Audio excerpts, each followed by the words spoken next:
your issue is with the executive. But a couple of days ago, you took your protest to the National Assembly. To the House of Assembly. To the, I'm sorry, to the House of Assembly. Why? We don't want to separate the executive from the legislature. Of course, we know that there are separation of powers. There is separation of powers among the three arms of government. But we believe that there should be a synergy. There should be a synergy between the legislature and the executive in moving the state forward and in resolving crises. More so, the legislature, both the legislators and the executive were people we voted for, people we put there. They are our contractors. We are the clients. We are in a democracy. We are the people. So we decided to take our issues to the House of Assembly because we are confident in the capability of the House to intervene.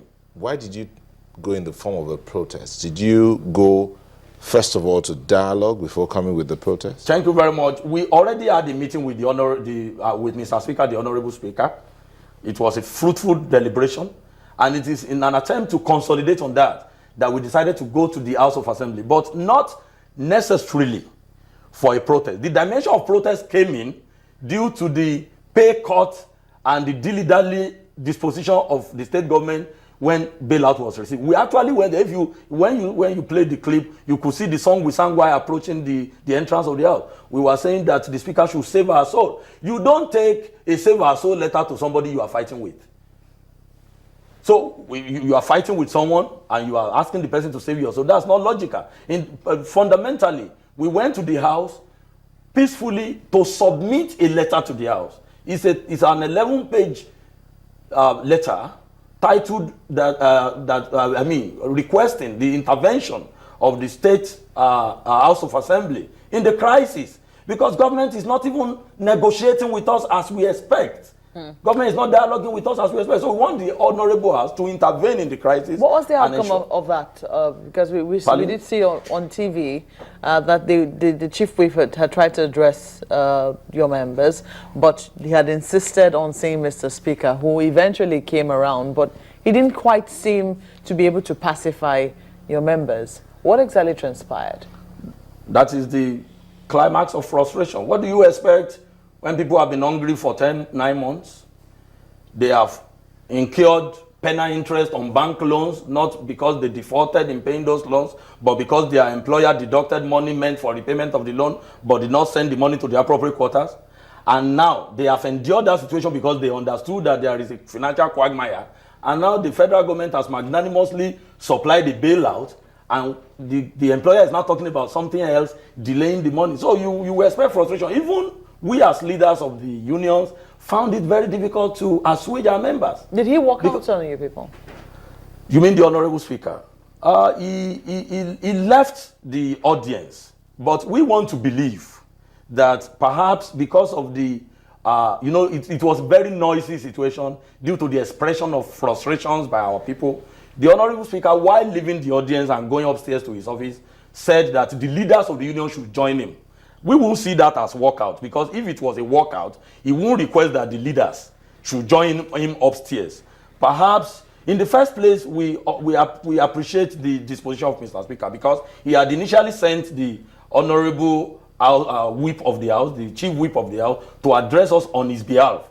And for him to be magnanimous enough to also show up, even after sending someone to represent him initially, it shows magnanimity, which we appreciate. But at a point when he started addressing us, people were legitimately expressing their frustrations, especially when Mr. Speaker was saying that the issue should be directed to the executive. There were problems of misinterpretations and so on, and people started shouting. At that moment, perhaps, in his own wisdom, he thought the best thing he could do was to leave that scene and request the leaders to join him upstairs.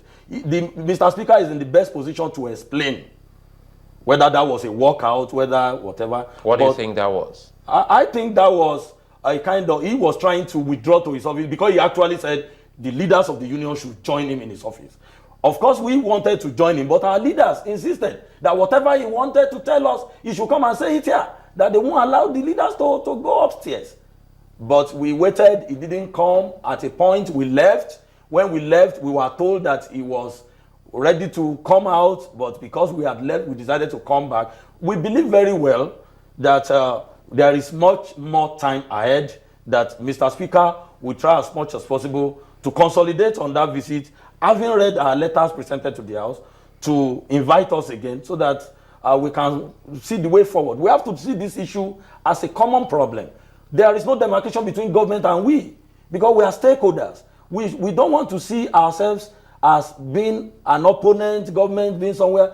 We are stakeholders, and that is one of the problems we have with government, especially the representatives of government. For instance, the head of service, for reasons best known to him, went on here. I was saying that we are not realistic, we are not enduring, we are problematic, and so on. I don't know the basis for that. Our union does not know the basis for that, because you have not even invited us for any robust dialogue. You've not addressed any of the issues. Rather, you are complicating them. So we are still waiting for Mr. Speaker's invitation, which we are sure will happen any moment from now, so that we can consolidate and discuss. Because these are problems we have to find solution to. Problems that have led us to strike action annually in the last 5 years. What do you think is the way forward? The way forward is for government to suspend the contributory pension scheme, remit all deductions from our salaries, pay our salaries correctly, not removing the effect of promotion and migration, fulfill the agreement government signed with us. Government has to fulfill the agreement she signed with us on staffing. We are understaffed, highly understaffed. There are departments with only 1 lecturer, 2 lecturers, and we had an understanding with government in solving this problem. Government should go back to the papers she had signed with us and see how these agreements can be honored. Then there is no need for any undue consultation about how the bailout is to be used. The bailout is purpose targeted. It is for payment of salaries. For crying loud sake, what is somebody doing in a boardroom discussing the bailout and how the money is to be used? In the first place, you factored in your liabilities to workers, your indebtedness to workers in requesting this bailout. And you know their bank account. Go and credit their account. You have carried out a verification exercise to identify ghost workers since about 3-4 weeks ago. So what else are we talking about? So the way forward is for government to do what is expected, pay all our salary and pay them correctly. Stop the contributory pension scheme because it is a failed scheme. And perhaps introduce it with effect from newly employed people, or find a way by which we can move on amicably. And we want to emphasize that intimidation will not help in this matter. You're being intimidated? Yeah, we will say we are feeling intimidated. We are feeling intimidated. Tell us how. Yes, how? Because in the fact, it is intimidation for your employer to cut away from your salary without you seeing it coming. That is a form of intimidation. When there is a dispute of right on the table that your employer has not even resolved, has not even agreed on, has not even resolved at all, it's complicating it. That's a form of intimidation. And some statement from some government functionaries, like the head of service, like I said earlier on, he was at a radio station some days back where he castigated us, said we are not reasonable, we are not... we'll hope to it's a form of intimidation. It won't work to resolve this crisis. I think because we must come together. We have to go. We hope that the Osun State government will also join its voice on this particular one. And as you did say, you want an amicable resolution to this particular matter. And the Assembly, that is the Osun State Assembly, also would be speaking on this particular matter to tell us what they're doing in resolving this issue. Olusegun Lano, he is the State Council Secretary of the Council of Academic Staff Unions of Osun State-owned tertiary institutions.